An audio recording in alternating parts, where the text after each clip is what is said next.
Hej, mit navn er Hans. Jeg arbejder på klimaet, og det er jo en del af Bibelskolen og sandhedens stemme. Vi forkynder de sandheder, som er aktuelt for i dag. Sådan noget som klimaændringerne, det kan vi være enige om alle sammen, at dem er der sket en hel del af. Og det ser ikke alt for godt ud med klimaet. Og hvis vi spørger selv de bedste klimaeksperter og dem, der har forstand på disse ting, så kan vi ikke rigtig få at vide, hvordan klimaet det vil udarte sig, hvordan det vil blive i fremtiden. Hvis du ønsker at vide, hvordan klimaet det vil udvikle sig, og hvad der vil ske med klimaet i fremtiden, så vil jeg anbefale dig at gå ind på klimaet.com og se nogle af de film, vi har lavet der angående klimaet.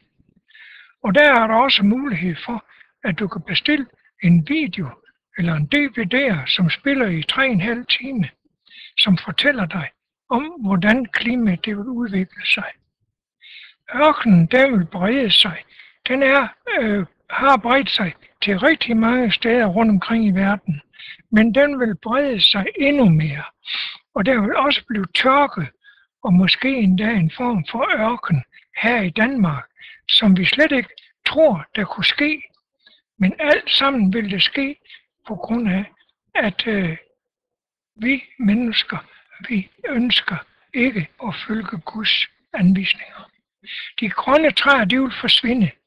Og når du ser denne film, så, som jeg henviser til, sandheden om klimaet, du kan finde den ind på klimaet.com. Jeg vil give dig henvisningen til den lige om et lille øjeblik.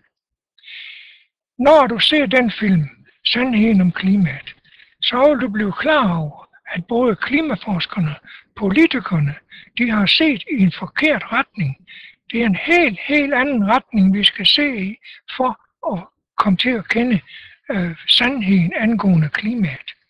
Prøv at gå ind på klimaet.com. Derinde der kan du se nogle flere film, som vi har lavet angående klimaet. Og du kan bestille den film, der hedder Sandheden om klimaet, som spiller i 3,5 timer. Det vil jeg virkelig opfordre dig til at gøre, fordi der er nogle ting, som jeg er helt sikker på, at du ikke har tænkt på før.